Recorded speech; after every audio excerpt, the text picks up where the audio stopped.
There is nothing quite like young love, especially when it comes to your first love. Teenaged hormones fuel the overwhelming emotions, making it an unforgettable experience. The butterflies in your stomach you receive when you look at each other, the roller coaster feeling you have when you are with them. You could never let anything stop you and your love, but sometimes it ends as inexplicably as it began. Probably one of the most exciting love stories for teenagers is that of Romeo and Juliet, where they would rather die than be separated from their one true love. Such was the case for Tylar Witt and Steven Colver, who were in the midst of their passionate relationship, only to be torn apart by Tylar's disapproving mother.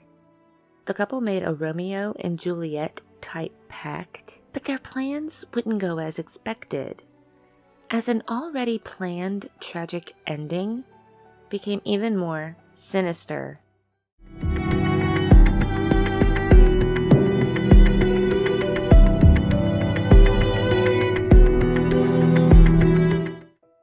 Welcome to another episode of Crimson Sin with Tamsin Leigh. I am your host, Tamsin Leigh.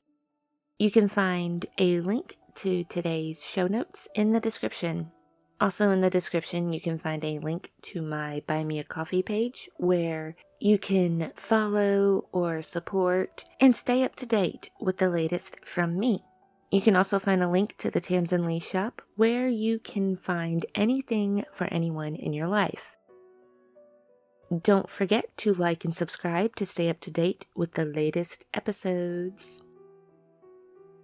This episode is the first in what I am going to name Couples Who Slay as we count down to Valentine's Day. For the next few episodes until Valentine's Day, we are going to be covering killer couple cases. This case refers to self-harm and suicide, so if you or someone you know is dealing with thoughts such as these, please know that there are people and organizations out there dedicated to helping. You can talk to someone at the Suicide and Crisis Lifeline, where dedicated crisis experts are willing to speak 24/7. Call or text 988 or visit 988lifeline.org. You can find these resources in today's show notes. Today's case brings us to the upscale suburb of Sacramento, Dorado Hills, California, where 47-year-old Joanne Witt lived with her daughter, Tyler Marie. The single mother worked hard as an engineer for the Department of Transportation in El Dorado County. Joanne was described as a devoted mother who loved her daughter a lot, but the relationship between mother and daughter was very complicated. When Tyler was 5 years old, Joanne lost custody for 6 months for hitting her. After taking anger management and parenting classes, she was placed back into her mother's care.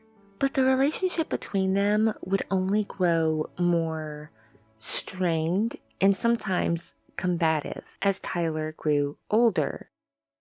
Family members stated that after having CPS called on her, she was afraid of disciplining her daughter in any way. This caused a serious rift in the dynamic of the home, where the parents are to, make sure children grow up respectful and disciplined. The child used this threat to get her way because there were no consequences. There was no consequences to her actions. The troubled teen would fight with her mother constantly and had run away a few times.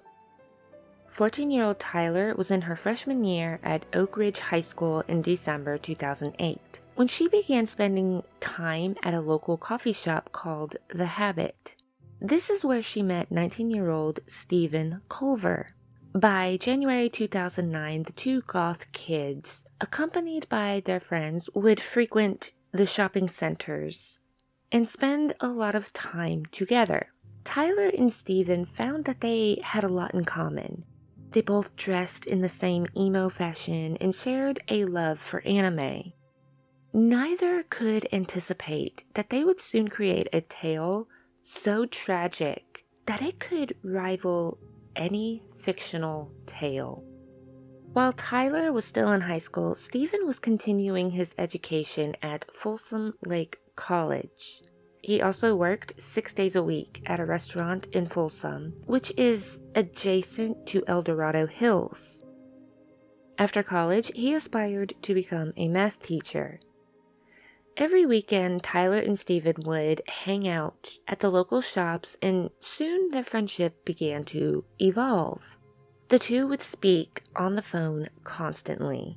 Steven even became a mentor to Tyler, helping her with her homework and someone she could confide in about her explosive relationship with her mother, a relationship that was said to have been strained even further by Joanne's drinking.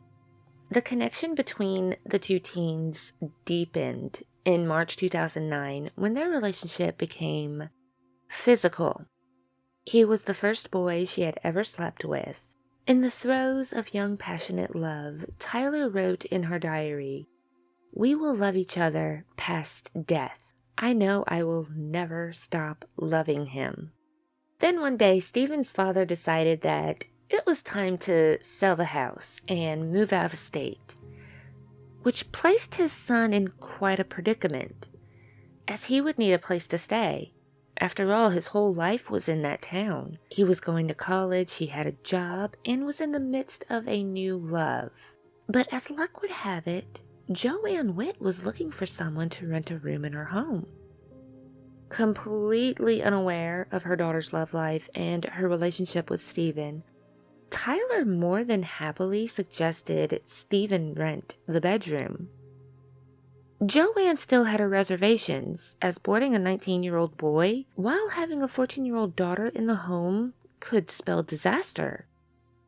However, Tyler reassured her mother that Steven was gay. He was previously in a relationship with his friend Matthew Widman. Joanne had met Steven a few times and she liked him. They got along well enough, so against her family and friends' wishes, Joanne agreed to allow Steven to rent the room. In April 2009, Steven moved into the Witt home, paying $500 per month for the room. The arrangement worked wonderfully for a while, with Steven proving to be a kind of calming influence in the home. There wasn't as many fights between the daughter and mother. All three split the chores and frequently ate dinner together. Steven, wanting to prove he was a great person and wonderful boyfriend, even emailed Tyler's math teacher so he could help tutor her. Tyler and Steven's relationship continued while he lived in the Witt home. The teens would steal kisses when Joanne wasn't looking, and while she was at work or asleep, they would do even more. On May 13th, 2009, Joanne walked into the unfinished HVAC room, which was located across from Steven's bedroom. Here she happened to find a bottle of sexual lubricant, sex toys, and a few jars of marijuana and paraphernalia. Obviously, this discovery deeply upset her. Steven had smoked for years, with Tyler indulging occasionally. But of course, Joanne didn't know that when she decided to confront Steven on the matter. Steven remained calm during the talk, providing plausible excuses as for why these things were in his possession. He told Joanne that he was holding the items for a friend. Still, Joanne was not comfortable with the discovery and chose to kick him out of the house, which I think we can all understand, right? The next day, Joanne came home unexpectedly. She looked for Tyler in her room, but her daughter wasn't there. So she went to Steven's room and knocked on the door. She could hear a shuffling noise. and he would not open the door right away. When Steven finally did open the door, the 19-year-old boy was wearing pants. Only pants. Joanne became suspicious of the situation, so she inspected his room, finding her daughter naked, holding a yellow sports bra against her chest. Finding that her 14-year-old daughter was having sex with Steven was very shocking for her. And she just did not know what to do. She did not know how to comprehend the situation. She decided to ask Steven to take a ride with her that afternoon. Joanne drove him to a park nearby to talk. Here, Steven admitted to his relationship with Tylar. He also told her that he and Tylar knew it was wrong and it was illegal for them to have a relationship. I mean, he was 19 and she was 14. She was underage. So, yeah, he could get in some serious trouble there. So, during their talk, Joanne agreed that she would not call the police. She would not press charges if he broke things off with her daughter and moved out immediately. As this was a lucky break for him because he could go to jail on statutory charges, Steven agreed to Joanne's terms. On May 15th, 2009, Joanne had two friends and colleagues from her work named Vincent Catapano and Thor Larson come to her home for support, while Steve came to pick up his belongings. Vincent and Thor had a conversation with Steven about his relationship with Tylar and the damage he had caused between the already strained relationship of the mother and daughter. Vincent had also helped move Steven's belongings to the sidewalk, warning him not to contact the Witt family anymore, and threatening an East Coast-style reprisal if he should disobey. But Steven appeared to be unaffected by his words, as he stood expressionless and answered him politely with, "Yes, sir." Only a few short days later, things between the three escalated quickly when Tylar appeared to have gone missing and would not answer her mother's phone calls. Fearful that her daughter was with Steven, she called the authorities, reporting the teenager's physical relationship. However, Tylar wasn't with Steven that night. She was actually at a friend's house and was out of cell phone range. Regardless of the innocent explanation, the bell had already been rung as law enforcement started their investigation. The sheriff's deputies questioned Tylar about Joanne's allegations, but the 14-year-old lied, telling them that Steven was only a big brother to her. She claimed that she was naked in the HVAC closet because she was asking his opinion on outfits she had been trying on. Investigators then questioned Steven, who told the same story, basically. Steven also told authorities that he and Tylar were fond of each other, but they never became physical. The investigation did not lead anywhere because officers had no evidence and two denials of anything happening with those involved. The bond between mother and daughter continued to become even more fragile. Tylar increasingly acted out against her mother and continued to call Steven all the time, unwilling to break off the relationship. It was during this time that authorities received the strangest 911 call ever made. Tylar called authorities pretending to be her mother so they would come take her away. When the 911 operator answered the call, Tylar stated her daughter Tylar physically assaulted her and was vandalizing her home. She continued, as her mother, to tell the operator that she did not feel safe in the house on the phone with them, and that they got into a physical altercation when the daughter would not return to her room. After a while, Joanne takes the phone away from her daughter, telling the operator that they were speaking to Tylar the entire time. You could hear Tylar screaming at her mother in the background. "Go ahead, finish the report and send me to jail. Why won't you let me leave?" The operator asked if Joanne was safe, to which the mother replied, "I don't know," and began sobbing.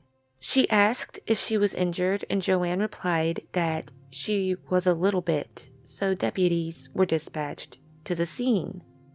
Joanne had a cut on her chin and suffered a few bruises, but nothing serious enough to require a trip to the hospital, while Tylar was sent to juvie. But when Joanne refused to press charges against her daughter, Tylar was released and sent back home. During the first week of June, Joanne found and read through Tylar's diary. Tylar was an exceptionally descriptive writer, especially when discussing her sexual encounters with her lover. Here the teen wrote of sexual positions, the lack of birth control use, and the emotions the couple expressed toward each other. One such entry detailed, "We have decided to call each other fiancé, and so when we get married, we can say we've been engaged for 5 years." And it was from her diary that Joanne found out Steven had been sneaking into her home at least 20 times by this point.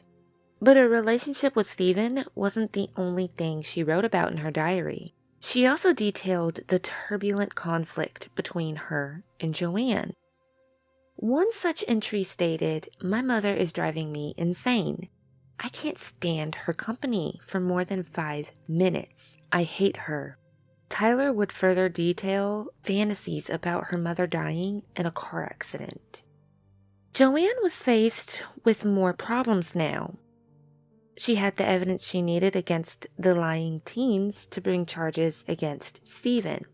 But if she turned the diary over to authorities, personal information about Tylar's life, including the seemingly irreparable relationship between the mother and daughter, would become privy to outsiders. Contemplating this decision, she chose to have authorities talk to Tylar again. If her daughter refused to tell the truth, then she would give the diary to the officers. El Dorado Sheriff's Deputy Ken Barber visited the Witt household on June 10, 2009, to talk to Tylar and to take her statement. Again, the teenager stuck by her innocent explanation of what happened back in May. Joanne then handed Tylar's diary to Deputy Barber.